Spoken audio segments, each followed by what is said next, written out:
My name is Greg Mitchellmayer, and this is RumbleFit NYC. Today we are doing a no-impact cardio workout. So this is perfect if you have back injuries, neck pain. You can modify anything.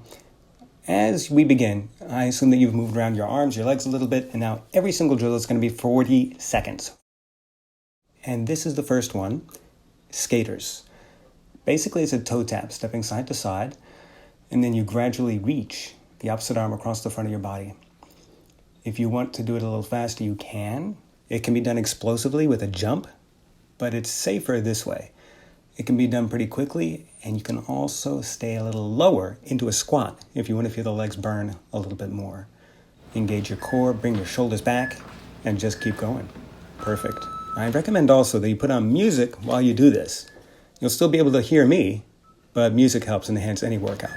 Next drill is a side step jack. It's like a jumping jack, but there's no jump. You literally just step to one side and step to the other side. So the key here is to move the arms quickly. Try to touch your arms all the way overhead and then bring them all the way down by your sides. So you touch your legs or where your pockets would be. You can step a little lower if you want to feel it a little bit more in the legs. And it's just nice and fluid, side to side. If you feel like you can go faster, go faster. If you're able to make it out, you'll see there is a timer in this video. Right now you've only got about 5 more seconds here. Nice and smooth, easy. There are 10 seconds in between each drill, and the next one is an X, cross-body, elbow to knee. Your body will look like an X. Arms are up, legs are out, and you bring opposite elbow to opposite knee. So it's a bit of a twist. You're using the core, you're using the obliques. Your shoulders and legs are still working some. And just like with the other drills, you can accelerate, do them faster if you want them to be harder. If you feel a little tired or you want to feel the abs work a little more, do some of them slower and keep your elbow and knee together longer. Always try to extend your arms completely so that you're getting the full stretch. Here I'm doing a few more slow ones.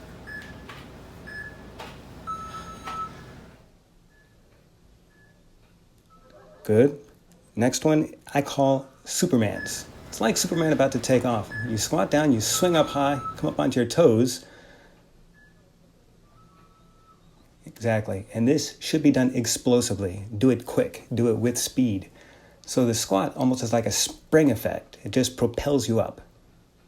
So it's a quick blast, straight up and straight down. If you find that it bothers your neck or shoulders, you don't have to reach super high. You will notice, though, that it is hard to balance if you come all the way up onto your toes. And that's a good thing, because then you have to work on those stabilizers.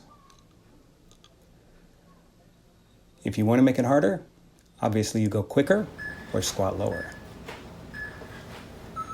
And anytime you can pause this, have a drink of water, take a break, because right now it's just straight through, only the 10 seconds off. So right now, next thing is a walkout. Easier with a mat. Just walk your hands out, try to come into a push-up position or plank. At the top, stand up all the way straight. So once you come up at the top, pull your shoulders back. If you want to walk out further or add shoulder taps, you can. I like adding the shoulder tap. It makes me work the core more. And if you can walk your hands out even further, you can. As you go up, really open that chest. This is good for your entire backside and your shoulders. Nice. Break if you need to. Next thing we're doing is a squat to a front kick. Just added in a little stretch right there. Check out my notes. So the squat doesn't have to be low. It's a small squat and then a front kick, pointing the toes out and then alternating the legs. One leg and then the other. And with that squat, try to keep your shoulders back, head neutral, eyes looking at horizon. And yeah, you don't have to stay in the same place. You can move around a little bit, as long as you're not kicking the furniture with a dog or your friends. Do some of them slower or some of them a little quicker. You can add a little bit of an explosive snap off of the kick as long as it doesn't bother your joints. And if you're flexible, try to kick higher. Beautiful. Next thing we're going to do is a twisting knee strike. So it's a knee strike, but it's not exactly straight on. You'll see that I'm going to reach up at a little bit of an angle, and then the knee comes up, so your hands come all the way to the outside of the knee. Try to get your hip into it. Lead with the hip, use some speed and power once you've got it. But there's a rotational aspect. This way you're working more core, more abs. And here we are accelerating, getting some speed, getting some more cardio. The way to make it harder is to try to come up onto your toes, which I am not doing here. There we go.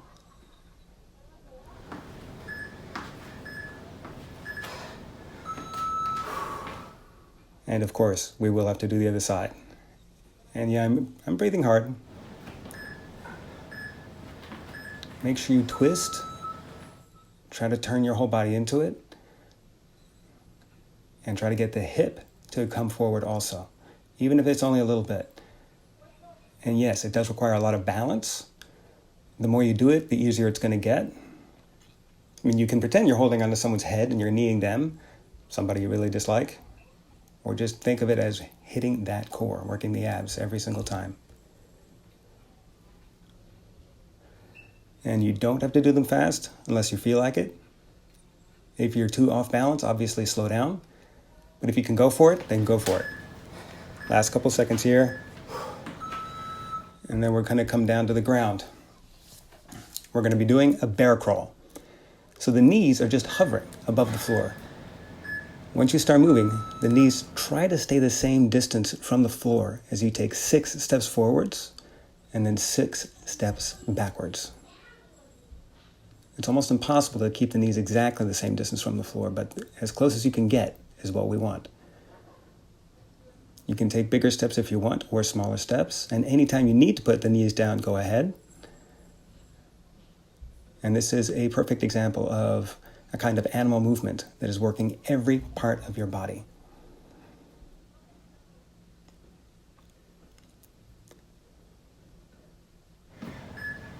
Well done. And of course, if you need to make it easier, keep your whole butt higher up in the air. Next one is a toe tap with an arm swing. So it's a toe tap, meaning you're stepping up from one side to the other, or stepping behind your leg.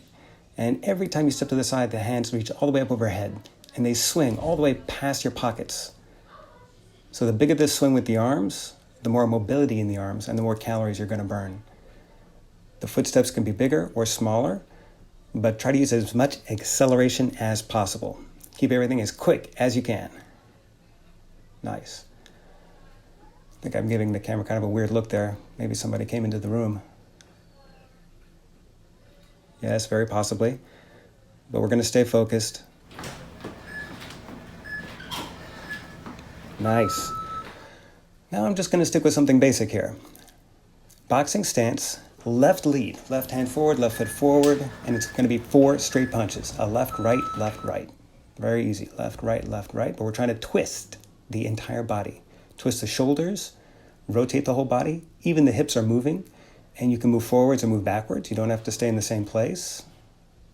And bring your hands right back by your chin. So the hands are nice and high. And here I'm really showing how we want to twist our whole body. Rotate all the way through. Even if you're not moving fast, you're still going to have your heart rate nice and high. But if you can move fast, give it 100%, then do so. Go for some speed and power.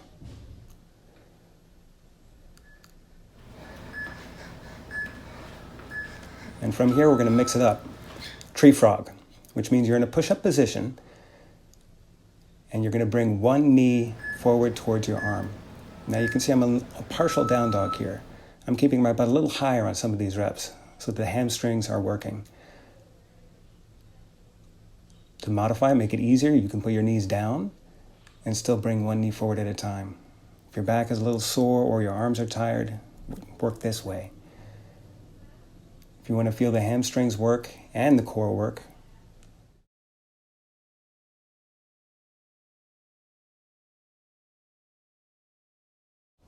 nice, good squeeze. Stick with it. tree frog. Good work for the core. Nice. And of course, we're going to come back up to the feet. Now we're in a right lead. Right hand forward, right foot forward, and it's 4 punches with the right lead. So the hands are up by the chin, and then they come forward and back, punching from the chin. So the hands come back to the chin after every single strike. Try to stay compact, keep the elbows in close, and twist your whole body through it. Boxing is almost always done with a left lead or finishing strong. This is our last major drill in this whole cardio series. So aim to push hard, and you can repeat this entire circuit, do the entire thing again if you want more cardio. Continue to twist. You've only got a couple seconds to go. And the last thing we're going to do is for the core and the lower back. It's going to be bridging. It's essentially a hip raise as we bridge up. Now my fingertips are just about touching my heels. You want to keep your feet in close. They can be shoulder width or slightly wider. Roll the hips up and bring them back down. It's very basic. It's a classic movement. And I always want to finish with something that is going to protect your back. If you can work single leg, keeping the hips up, it's a little bit harder. It's a progression. I'm doing about 5 per leg here. Keeping the hips up really high. This is if you want to test your legs, core, back strength. But of course, you can just keep it really basic. Just a classic bridge. Yes. Thanks, Dad. Thank you for joining me. This is our no impact cardio video. There will be more to come. Treat yourself to a large glass of water, and I'll see you next time.